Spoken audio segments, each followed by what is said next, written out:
अस्सलामुअलैकुम, मैं हूँ कुरतुलैन और आप देख रहे हैं मेरा YouTube channel. Welcome back to my channel. जनाब, आज है मंडे का दिन और मैं कर रही थी यहाँ पे ब्रेकफास्ट की तैयारी और मैंने सोचा कि आज बना लेना चाहिए ऑमलेट। तो ये बड़े मज़े का बना था, कभी मौका मिला तो ज़रूर रेसिपी शेयर करूँगी। आज थे 13 जुलाई। 13 जुलाई मेरी सालगिरह का दिन और आज मैं पूरे 45 बरस की हो गई। और मैं इन 45 बरस को सोचती जा रही थी और आलू छील रही थी क्योंकि मुझे दोपहर के खाने की तैयारी करनी थी और गैस जाने से पहले मुझे दोपहर का खाना बनाना था। गैस जो है वो चली जाती है तकरीबन 2:30 बजे और उससे पहले पहले जल्द से जल्द खाने की तैयारी करनी होती है। मैं पिछले व्लॉग में आपको बता चुकी हूँ कि मैंने अपना प्लान बना लिया है एक, कि मुझे किस दिन क्या पकाना है। उस लिहाज से आज आलू की कतलियाँ हैं और कल इंशाअल्लाह ताला मैं बनाऊँगी गोभी पालक गोश्त। उसकी रेसिपी भी इंशाअल्लाह आपको दिखाऊँगी। रेसिपी क्या बताऊँ, खाने तो सब एक से ही हम सब बनाते ही हैं और सबको बनाना आता है, हर एक का अपना एक तरीका है। लेकिन ये व्लॉग्स एक तरीक़ाकार है आप लोगों से राब्ते का, ताकि मैं कुछ गुफ्तगू कर सकूं, कुछ दिल की बात कर सकूं, किसी को कोई मेरी बात सुन ले। और बस हम औरतों को चाहिए क्या होता है, यही कि हम कहें और कोई सुन ले, कोई हूँ हूँ ना करता रहे बल्कि उसे आगे से रिस्पॉन्स भी दे। जिस तरह के आप लोग मेरे व्लॉग्स तो देख लेते हैं लेकिन आगे से कमेंट नहीं करते। मुझे कमेंट की ज़रूरत है ताकि मैं आपसे कनेक्ट हो सकूं। ज़्यादातर जितने भी लोग हैं मैंने देखा है कि वो तन्हाई का शिकार होते हैं और तन्हाई की वजह से वो कनेक्ट होने की कोशिश करते हैं आवाम से। और ये एक बेहतरीन तरीक़ा है सोशल मीडिया, जिसके ज़रिए हम कनेक्ट हो सकते हैं। खैर, मैं बात कर रही थी अपने 45 बरस की। इन 45 बरस में मैंने बहुत ऊंच नीच देखी, बहुत सर्द गरम देखे और बहुत कुछ सीखा और अब तक सीख रही हूँ। लेकिन अब तक अभी भी मुझे ऐसा लगता है मुझे कुछ भी नहीं आता। बहुत सारी चीज़ें हैं जो मुझे नहीं आती और वो मुझे सीखनी है वक्त के साथ साथ। जैसे शादी से पहले मैंने सिलाई सीखी, टीचिंग की, फिर उसके बाद मेरी शादी हो गई। शादी के बाद मैंने पॉलर का कोर्स किया, मैंने ब्यूटिशियन का कोर्स किया, हेयर कटिंग की, मेकअप के कोर्सेज़ किए डिफरेंट। और फिर उसके बाद जब लाइफ सेटल होने लगती थी, पता है मेरे साथ क्या होता था? जब भी लगता था कि लाइफ अब सेटल हो गई है, अब मुझे यूं ही रहना है, मुझे कूच करना होता था। किराए के घर में रहती हूँ इसलिए हमेशा घर जो होता था वो चेंज करना पड़ता था। बहुत प्यार से मान से सजाती थी, गमले लगाती थी, पौधे लगाती थी, घर को सेट करती थी। लेकिन फिर उस घर को जब छोड़ के जाना होता था ना, उस मोहल्ले से, उस दरो दीवार से एक उनसियत हो जाती है, मोहब्बत हो जाती है। और फिर छोड़ कर जाना बहुत तकलीफ़ दे अमल है। मैं पाकिस्तान में थी, पाकिस्तान से फिर मैं दुबई भी गई, वहाँ पर भी रही। वहाँ पर मेरी बहुत अच्छी दोस्तें बनी, वो दोस्तें आज तक हैं। आज 13 जुलाई है, मेरी सालगिरह का दिन। और आज मेरी दोस्त सबीन का भी फ़ोन आया था, उसने भी मुझसे हाल चाल पूछा और मुझे बहुत अच्छा लगा। मैं बहुत अल्लाह का शुक्र अदा कर रही थी कि अल्लाह ताला ने मुझे अच्छे दोस्त दिए हैं, अच्छे रिश्तेदार दिए हैं, अच्छे माँ बाप दिए हैं, अच्छे बहन भाई और अच्छी औलाद और अच्छा शौहर अता किया है। इससे बड़ी और क्या दौलत होगी। और आज क्या हुआ देखिए, जवेरिया जो थी ना, इसने मुझे सरप्राइज़ दिया। जवेरिया मेरी दोस्त बनी है human right council of Pakistan के थ्रू और बहुत अच्छी एक्ट्रेस हैं, बहुत अच्छे ड्रामों में काम करती हैं। अभी इनका एक ड्रामा आ रहा है गुंडी राज, और उसमें वो प्ले करी। तो इसने मुझे सरप्राइज़ दिया था। मुझे आइडिया नहीं था क्योंकि मैं तो पकाने में मसरूफ़ थी, मैं कटिंग करने में मसरूफ़ थी, इस जल्दी में थी कि बस मैं जल्दी जल्दी पका लूँ और ये ना हो कि गैस चली जाए। लेकिन यहाँ पर क्या हुआ कि जवेरिया आ गई। जवेरिया के साथ बैठी थोड़ी देर का वो वक्त, वो इतना खुशगवार टाइम गुज़रा मेरा, मुझे इतना मज़ा आया, इतना अच्छा लगा। और बहुत दिन बाद मैं किसी से मिली और किसी से बैठकर बातें करना मुझे अच्छा लगा। जैसे कि मैं पहले बता चुकी हूँ अपनी डिप्रेशन के बारे में, कि मैं डिप्रेस थी और मेरा लोगों से मिलने का दिल नहीं चाहता था। लेकिन जवेरिया आई और मुझे बहुत अच्छा लगा कि उसने मेरे लिए टाइम निकाला, मेरे लिए वक्त निकाल कर वो आई। खैर, घर में और तो कुछ था नहीं, हलीम रखा था, मैंने हलीम सर्व किया, बिस्किट्स थे और केक, चाय, हुज़ैफ़ा ने चाय बनाई और इस तरीके से ये जो हमारी इवनिंग थी बहुत अच्छी गुजरी और बहुत मज़ा आया। थोड़ी देर बैठी, लेकिन उस थोड़ी देर में मैंने बहुत अच्छा टाइम जो है वो अपने साथ गुजारा। और यही यही जो रिश्ते होते हैं ना, यही ये वक्त देना बहुत बड़ी बात है। आजकल लोगों के पास वक्त नहीं है कि वो आपको वक्त दे सकें। हर कोई अपनी लाइफ में बिज़ी है। जिससे भी बात करें वो ये कहता है कि मेरे पास टाइम नहीं है, मेरे पास टाइम नहीं है। और ऐसी मसरूफ़ियत में और ऐसी नफसा नफसी में कोई आपके लिए वक्त निकाल कर आ जाए, इससे बड़ी बात ही क्या होगी। खैर, जब जवेरिया गई तो गैस चली गई। फिर हुज़ैफ़ा के साथ मैं पार्क में आ गई। पार्क में आके यहाँ पर हम वॉक कर रहे थे। पार्क क्या है जनाब, एक पूरा ग्राउंड है और उसके अंदर दरख्त लगे हुए हैं थोड़े बहुत, और कहीं पे कोई पौधा नज़र आ जाता है। तो हुज़ैफ़ा के साथ मैं वॉक करने आई, क्योंकि हुज़ैफ़ा ने रनिंग करनी थी। और मैंने सोचा कि चलो इस बहाने मैं वॉक कर लूँगी। 30 मिनट वॉक जो करनी होती वो, ये ढूंढ ढूंढ के पौधे मैं देख रही थी और उनकी बहुत अच्छी हवा चल रही थी और बहुत अच्छा लग रहा था। यूँ बाहर निकलना, यूँ अपने चेहरे पे हवा का महसूस करना, यूँ बहुत खूबसूरत मौसम हुआ हुआ है। हल्की हल्की फुहार हो रही थी। बारिश तो नहीं, बारिश का सा मौसम है। कराची का मौसम आजकल बहुत अच्छा हुआ हुआ है, बारिश का सा मौसम है। और चेहरे पे जब फुहार पड़ती है तो बहुत ही मज़ा आ रहा था।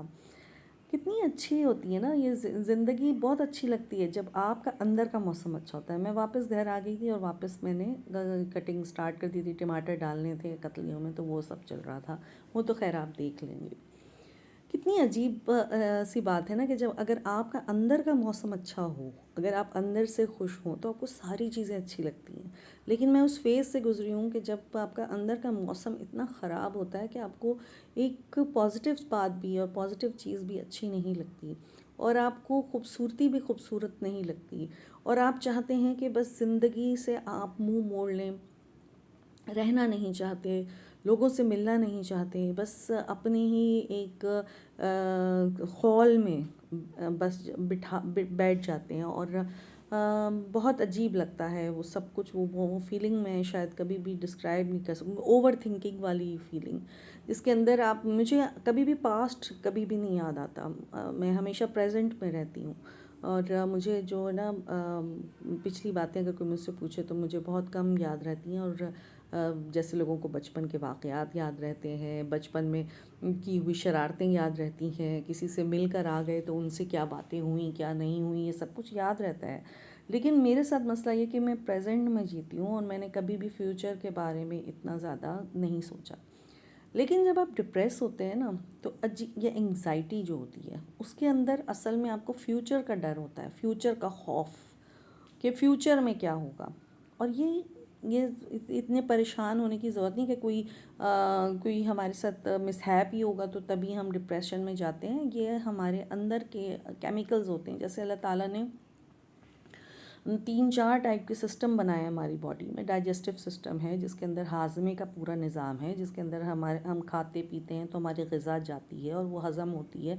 इसी तरीके से हमारे जिस्म में खून की सर्कुलेशन का एक निज़ाम है कि खून हमारी बॉडी में गर्दिश करता है। एक तरफ से साफ़ खून आता है, एक तरफ से गंदा खून जो है वेंस के थ्रू जाता है। ये पूरा सिस्टम है जो अल्लाह ताला ने डिज़ाइन किया है। अल्लाह ताला ने हम सब की बॉडी में हर वक्त एक जो है ना, पंपिंग चल रही है ब्लड की, और हार्ट जो है वो उसको पंप कर रहा है। इसी तरीके से जब ब्लड का फ्लो जो होता है, वो जब कोलेस्ट्रॉल बढ़ जाता है तो क्या होता है, नसें टाइट हो जाती हैं और उसमें से खून जो है वो प्रेशर से निकलता है। तो इसीलिए कहते हैं ब्लड प्रेशर हाई हो गया, या खून पतला बहुत ज़्यादा हो जाता है तो कहते हैं ब्लड प्रेशर लो हो गया। तो इसी तरीके से एक और सिस्टम है हमारी बॉडी में, नर्वस सिस्टम है, कि हम किसी चीज़ को महसूस कर सकते हैं, टच करते हैं तो हमें महसूस होता है, हाथ सुन हो जाते हैं कभी कभी। तो इसी तरीके वो नर्वस सिस्टम की वजह से हो जाते हैं ना, कि कभी कभी हाथ सुन हो गए, या हमें फालिज हो जाता है जब, तो तब भी ये होता है कि उसके अंदर आपका नर्वस सिस्टम जो होता है वो काम सही नहीं कर रहा होता। इसी तरीके से हमारी बॉडी के अंदर केमिकल का एक पूरा सिस्टम मौजूद है, और वो केमिकल बैलेंस जब आउट हो जाता है तो तब हम या तो बहुत ज़्यादा लेथार्जिक हो जाते हैं, बहुत ज़्यादा डिप्रेस हो जाते हैं, या फिर जब वो बहुत कम हो जाता है तो हम बहुत डिप्रेस हो जाते हैं। रोना आएगा, चीज़ें ख़राब लगेंगी ये वो। लेकिन जब वो बढ़ जाता है केमिकल अगर आपका लेवल, तो आप बहुत ज़्यादा एक्टिव हो जाते हैं, हाइपर एक्टिव हो जाते हैं, बहुत ज़्यादा बोलेंगे, बहुत ज़्यादा बातें करेंगे, बहुत ज़्यादा जो है बहुत लाउड हो जाएंगे। और ये सब कुछ हो रहा होता है। और हमारे आसपास आप देखिएगा, ऐसे बहुत सारे लोग हमें नज़र आते हैं जिन्हें हम कह देते हैं मजाक में कि हाँ ये वो उनका केमिकल बैलेंस आउट हुआ होता है। इस वजह से ये सब कुछ होता है। और हमारे यहाँ अनफॉर्चुनेटली, अब अगर मैंने बात भी की है तो लोग शायद इसको बुरा समझेंगे कि ये क्या बातें कर रही हैं, लेकिन डिप्रेशन एक बीमारी है और इसका इलाज मुमकिन है।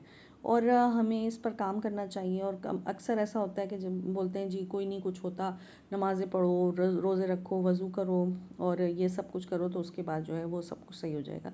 वो चीज़ें भी सही हैं, वो तो करना ही चाहिए, लेकिन ये डिप्रेशन एक बीमारी है। ये ऐसा है, जब तक उसका इलाज नहीं होगा तब तक वो सही नहीं होती। खैर, लंबी बात हो गई।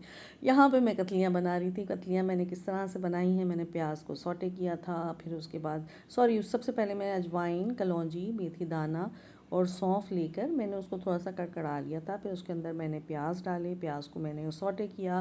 प्याज बिल्कुल कचूमर वाली बना लेनी है। फिर उसके बाद टमाटर डाला, टमाटर को उसको भुना। अब यहाँ पे मैं लाल मिर्च डाल रही थी कुटी हुई, 2 चम्मच लाल मिर्च कुटी हुई डाली। 1.5 चम्मच मैंने नमक डाला था इसके अंदर, टीस्पून। और यहाँ पर मैं हल्दी ऐड कर रही हूँ। हल्दी ऐड की मैंने तकरीबन, थोड़ी बढ़ती हुई मैंने डाली थी क्योंकि कतलियों में मुझे ज़रा अच्छी लगती हैं, वो येलो भी कर देती हैं और थोड़ा कलर आ जाता है। और टेस्ट, वैसे भी हल्दी को इस्तेमाल जो है हमारे लिए अच्छा है, करना चाहिए।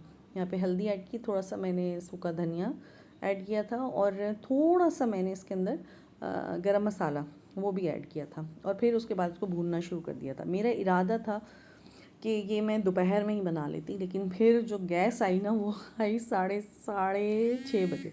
6:30 बजे गैस आई और उसके बाद जो है ना मैंने ये फिर कुकिंग स्टार्ट की थी। और 6:30 बजे 6:30 बजे मैंने कुकिंग स्टार्ट की। और फिर उसके बाद जो है बहुत देर हो गई थी, लेकिन वही टाइम हो गया था। ताबिश के आने से पहले खाना रेडी हो गया था अल्हम्दुलिल्लाह। ऐसा कोई इशू नहीं हुआ था। और बस यही बातें हैं, इसी तरीके की बातें हैं। बचपन याद कर रही थी। बचपन में जैसे हमारा रिज़ल्ट आता था तो हमारे चच्चू हमें लेकर जाते थे और कहते थे कि जो मर्ज़ी गिफ्ट ले लो। और खिलौनों की दुकान पे ले जाते थे और कहते थे जो मर्ज़ी गिफ्ट ले लो।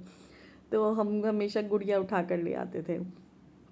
वो यादें हैं। और फिर कुछ ऐसी यादें हैं जैसे 14 अगस्त की तकरीबात होती थी तो हम पूरी गली मिल के गली को सजाया करते थे और इन्जॉय किया करते थे। और बहुत अच्छा टाइम गुजरा है मेरा। मेरा बचपन बहुत अच्छा गुजरा है, बहुत ही अच्छा। और मैं क्योंकि दोनों तरफ से बड़ी थी, ननिहाल से भी ददियाल से भी, तो दोनों तरफ का प्यार मिला और बहुत गहमा गहमी देखी। फिर मैं जॉइंट फैमिली तो नहीं, जैसे कंबाइंड फैमिली बोल देंगे उसको, कि सबके किचन अलग थे। एक फ्लैट्स 3 मंजिला घर था जिसके अंदर हम लोग सब दोनों चाचू और मेरे पापा, दादू दादा जान, हम लोग सब साथ रहते थे। और छोटी छोटी खुशियाँ जो होती थी वो हम बड़ा इंजॉय करते थे और सेलिब्रेट करते थे। सुबह का टाइम होता था, अखबार खुल जाती थी और ख़ुद धुआंधार डिस्कशंस जो हैं वो हमारे घर में हो रही होती थी। और कभी कुछ ऐसा फील ही नहीं हुआ कि तीनों के लाइफस्टाइल में कितना फ़र्क है।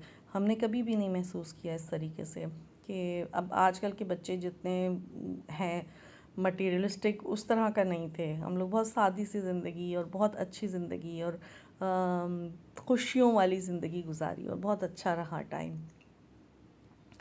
मेरी ही मोहल्ले में मेरी एक दोस्त हुआ करती थी, उसका नाम था सोबिया। और उसकी जब सालगिरह होती थी वो अकलौती थी, अपने भाइयों की अकलौती थी। तो जब उसकी बर्थडे होती थी ना तो वो इतनी धूमधाम से होती थी, ऐसा लगता था जैसे मोहल्ले में शादी है। अच्छा, ये मैंने भुनाई कर ली थी और इसके अंदर मैंने आलू की कतलियाँ डाल दी। अच्छा, ऐसा लगता था जैसे शादी है। वो पॉलर से तैयार होती थी, उसके बहुत अच्छे अच्छे कपड़े होते थे। हम लोग सब मोहल्ले वाले जो है ना वो उस सालगिरह का इंतज़ार करते थे और हम सब जाते थे और हम खूब इंजॉय करते थे। तो वहाँ पर ये होता था कि उनको, उसके जो फादर थे गुलिस्तान साहब, वो उनको ये होता था कि मेरी भी बर्थडे है, मेरी 13 को होती थी, उसकी 11 को होती थी। तो जब भी उन्होंने केक कटवाना ना, तो कहते आ जाओ तुम भी केक काटो। तो मैं हमेशा सोबिया के साथ केक काटती थी। तो ये उस वक्त के मोहल्ले में ये बात होती थी, एक दूसरे का एहसास करना, एक दूसरे का साथ देना, खुशियों में शरीक होना, ये सब कुछ देखा। लेकिन वक्त के साथ आहिस्ता आहिस्ता वो मोहल्ला सिस्टम ख़त्म हो गया। वो बड़ा अच्छा था, वो बहुत अच्छा था और अच्छा होता था। लेकिन अब ज़ाहिर लाइफ सबकी चेंज हो गई है, मुस्तकिल रहते नहीं लोग, किराए के घर हैं, कभी कहाँ शिफ्ट होना होता है, कभी कहाँ शिफ्ट होना होता है। अच्छा, मैंने सोचा था लगे हाथ तो रोटियां भी बना लूँ, और क्योंकि ताबिश के आने का टाइम हो गया था। आज मैं बहुत एग्जॉस्ट हो गई थी, क्योंकि मैंने सफाई भी बहुत ज़्यादा की थी, कमरे की डस्टिंग वगैरह जो है, वाइट मेरा फर्नीचर है तो उसको अच्छे तरीके से करना पड़ता है, गीले कपड़ा, सूखा कपड़ा और सब कुछ करके, और फिर उसके बाद उसकी सफाई होती है, ऐसे वो साफ़ नहीं होता।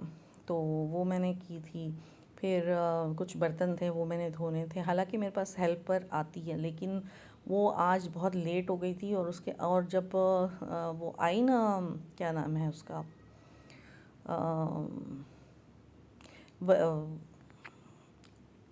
और जब वो आई जवेरिया, तो उस वक्त भी घर की सफाई नहीं हुई थी। उसी वक्त अरीबा ने एंट्री मारी थी और ड्राइंग रूम में सब बैठे हुए थे और कोई सफाई नहीं हुई थी। लेकिन वो बस ऐसे ही हो गया, अल्लाह का शुक्र है। लेकिन मुझे जवेरिया के आने की बहुत खुशी हुई।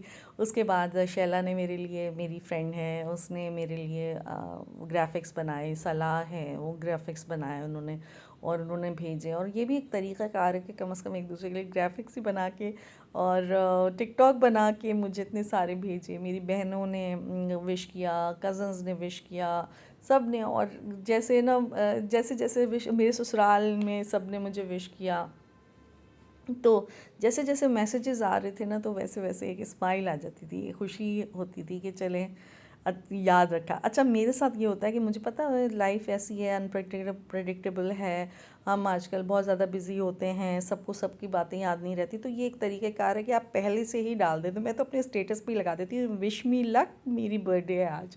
तो ये होता है कि जिसको नहीं भी याद, वो ज़ाहिर स्टेटस देखता है जो, तो उसको पता चलता जाता है, और फिर मुझे सब विश करते रहते हैं और मैं खुश होती रहती हूँ। तो ये खुश होने का तरीका है। खुशियाँ तो खुद ही ढूंढनी पड़ती हैं जनाब, और बहुत लिमिटेड होती हैं खुशियाँ।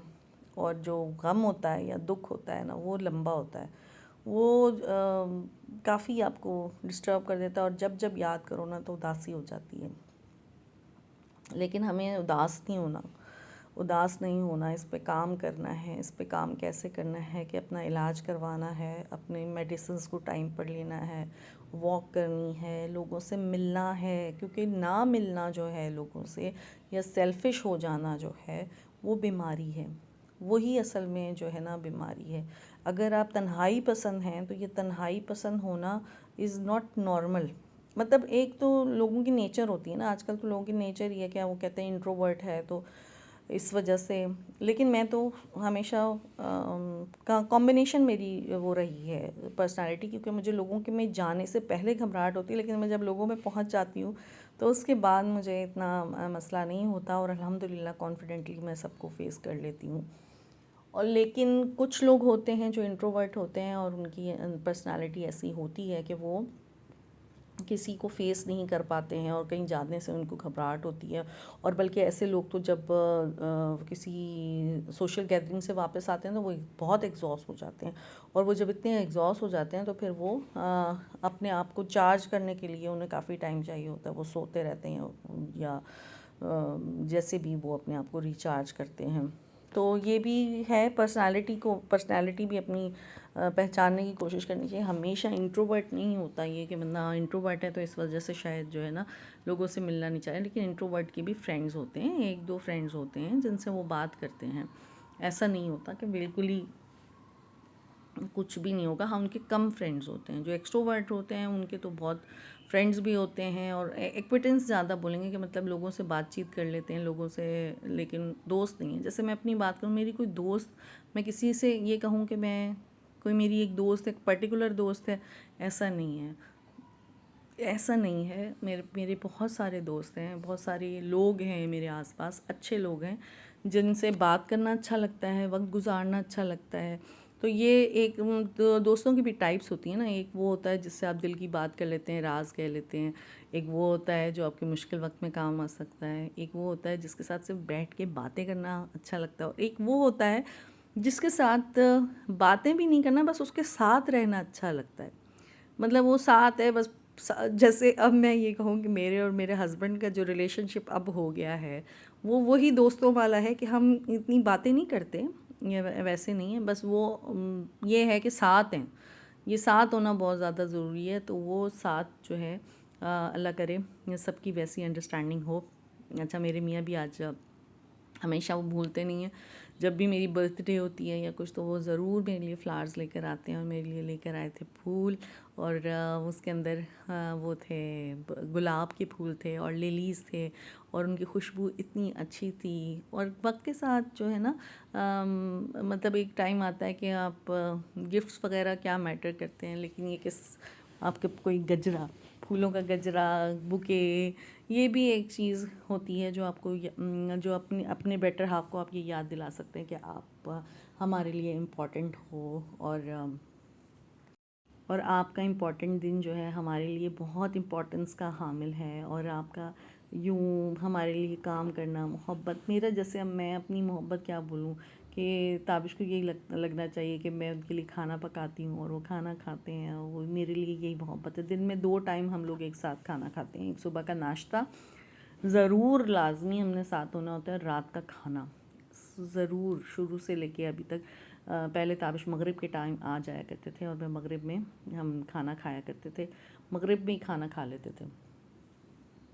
अब जो है ताबिश को आने में टाइम लग जाता है, तकरीबन 10 ही बज जाते हैं, सॉरी 9 बज जाते हैं उनको आते आते। तो उस टाइम तक खाना रेडी हो जाता है, गैस होती है। हमारे यहाँ 10 बज जाती है गैस, और तब तक काम हो ही जाता है।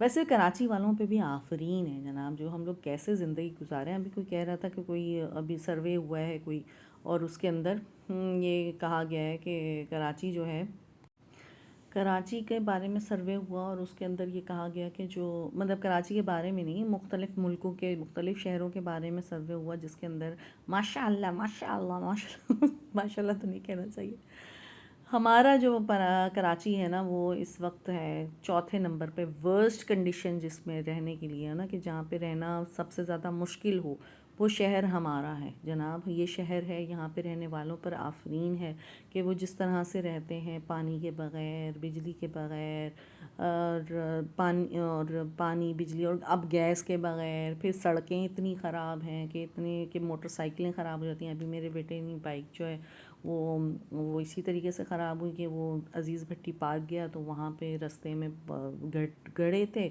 उधर उसने कहीं बाइक चलाई और उसकी बाइक जो है वो ख़राब हो गई। तो वो यहाँ पर रहना जो है ना बहुत मुश्किल हो गया है। लेकिन फिर भी आफरीन है यहाँ के शहरियों पर जो रहते भी हैं, और इन तमाम परेशानियों के साथ दुख सुख भी मनाते हैं, खुशियाँ भी मनाते हैं। और इतनी ज़्यादा मैं तो हैरान थी जब ईद उल अज़हा आई, तो कि इतना कुर्बानी का जानवर कराची में आया, और कराची में लोगों ने कुर्बानियाँ की हैं। और ये सब कुछ, हालांकि हालात इतने ख़राब हैं कि ना जॉब्स भी नहीं हैं। कई कई लोग ऐसे हैं जो कितने सालों, कितने मतलब मेरे ख्याल में मेरे ही अपने जानने वालों में ऐसे लोग हैं जो 2-2 साल हो गए हैं जिनके पास जॉब्स नहीं हैं, लेकिन वो कैसे गुजारा कर रहे हैं। अल्लाह ताला ही उन सब के पर्दों को रखे। और मुश्किल है हालात, बहुत ज़्यादा मुश्किल हालात हैं, लेकिन बहरहाल जीना है, और इन्हीं सर्कमस्टांसेस में इनसे बेहतर करने की कोशिश। मैं तो कहती हूँ कराची वालों को शिफ्ट हो जाना चाहिए दूसरे शहरों में, जैसे लाहौर चले जाएं। पहले लोग लाहौर और पंजाब से और इधर से उधर से लोग आते थे कराची में। अब मुझे लगता है कराची वालों को वहाँ मूव करना पड़ेगा, क्योंकि सुना है कि लाहौर को बहुत अच्छा बना दिया गया है और बहुत ही साफ़ सुथरा है लाहौर। और कराची के तो जो बड़े वाले इलाके हैं, जैसे DHA हो गया, यहाँ मेरा सारा काम ख़त्म हो चुका था अल्हम्दुलिल्लाह, और खाना बन चुका था और रोटियां भी बन चुकी थी, लेकिन बड़ा ही लंबा टास्क हो गया था पूरा दिन जो है ना उसमें। ये देखें, ये खूबसूरत से फूल जो ताबिश मेरे लिए लेकर आए थे, और बहुत प्यारे, और खाना हमने खा लिया था। मिलते हैं फिर अगले व्लॉग में, देखते रहिए मेरा चैनल। अल्लाह हाफिज़।